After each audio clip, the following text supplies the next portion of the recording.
La la la la la la la. Oh my god, my packages!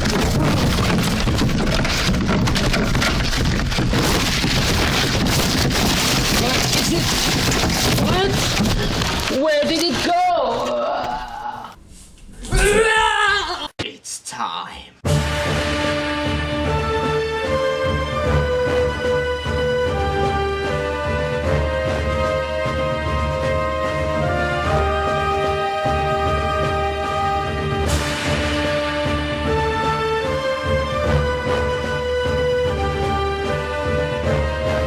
I'm back.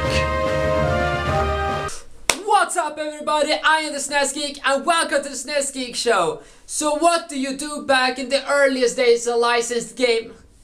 What's up guys and welcome to the SNES Geek Show and I am the SNES Geek. So do you know what you did way back in the day when licensed games were affordable to make? Yes, you capitalized on popular games in order to make some more money. And that's exactly what Ubisoft thought about when they produced Quack for the PlayStation. Now this one was released on other platforms as well. It was the GameCube, PC, Dreamcast, Game Boy Advance, Nintendo 64, PC and PlayStation. More than 5 different versions. Now that is insane. Of course, this one is just forgotten in most recent times. It hasn't really gained much attention.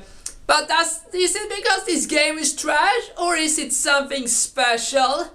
Well, there's no way we can know about it unless I talk about this game. Let's go! So, it kicks off with a decent looking CGI cutscene, and after some fumbling around with Jared making popcorn for a news broadcast, but seriously, why? Everything is ready. Okay, I just have one question. Who the hell set this broadcast up?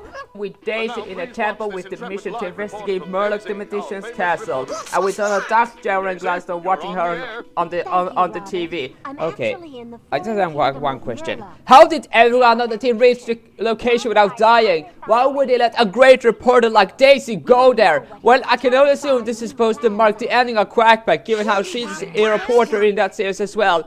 And in the end, the cameraman dies as Daisy gets captured by Murloc, but trying to be alive.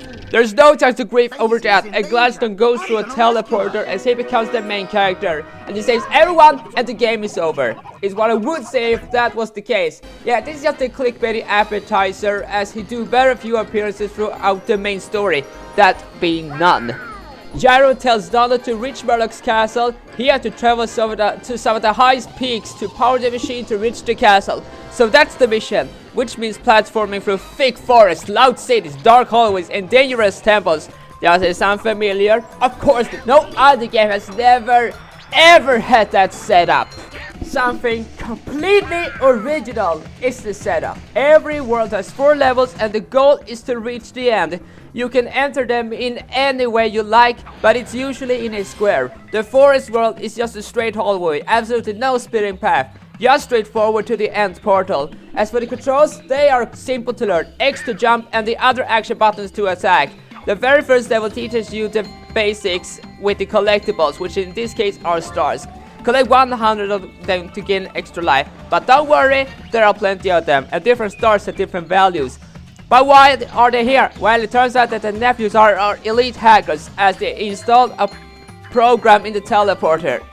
How exactly? On each level there are 3 other collectibles, which happen to be toys that Murloc somehow cursed. Why?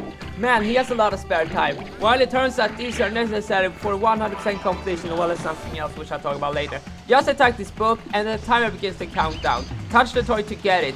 They won't vanish after 1 attempt, which would be a kinda cool idea, which didn't happen.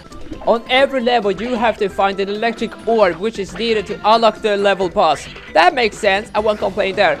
But I am wondering why they are so easy to find. Why not have them hidden? Why not make a search for them? I think I can tell you why.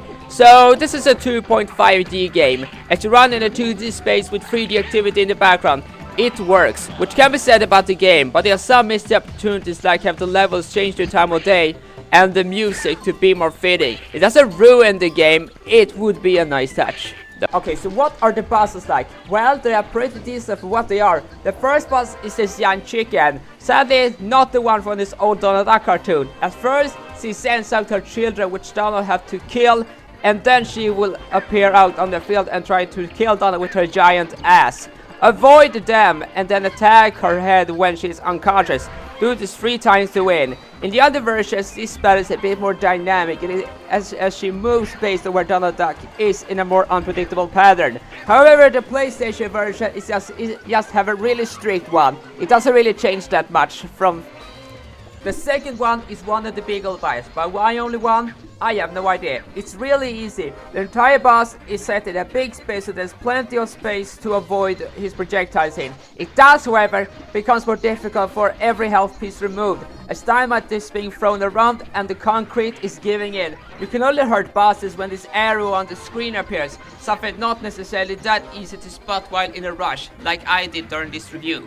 Magica the Spell is the first boss that truly is a real challenge, since she has 2 stages on each stage of health. Firstly, she summons minions, those you have to kill, and at the same time she's throwing magic attacks. And then she do a real attempt by throwing herself on the floor in an attempt to kill you. All of this with a magic wave, which can hurt you. It took me several attempts to defeat her. The enemies have long range attacks with these tridents, and you don't really expect the final attack the first time. Well, Murloc is the final boss. In short, these bosses are decent for what they are. So up to this point, these bosses have all just appeared. No reasons are given. None of them are just fodder enemies. They've all appeared at least once in the Disney canon, but none of them have been given an explanation. Why? Well, in my mind, they all accepted to help Murloc to defeat Donald. But since they just die, I think it's fair to say this was a bad idea, with all of this happening off screen. However, in the PS2 version, for instance, he actually creates an enemy which is meant to stop Donald while on his way. In this version, however, he's just a motivation. He only appears at this first cutscene and don't appear ever again up until the final boss as well as the final cutscene. They could have given him so much potential to actually be a threat, and yet they fucked up.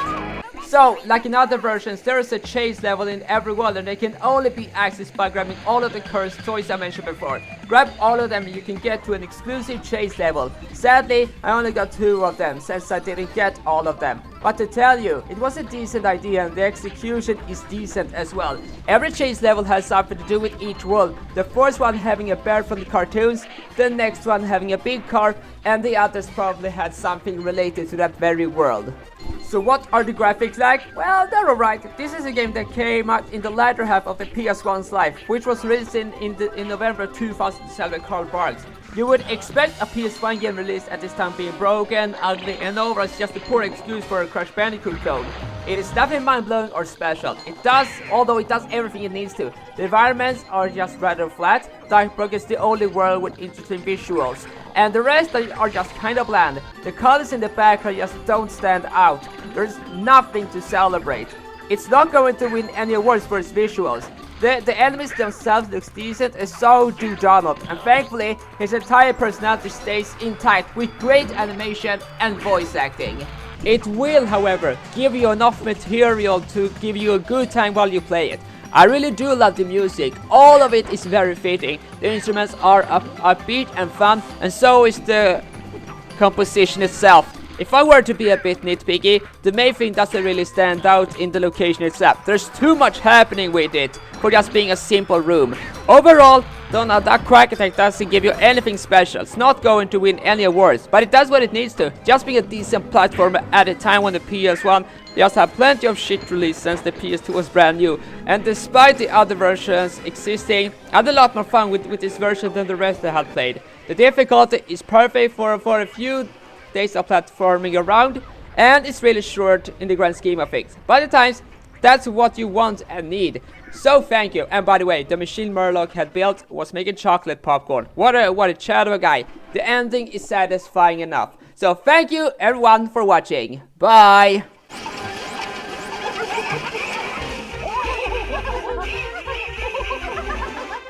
Murloc certainly had fancy taste. It's an extra chocolate popcorn machine.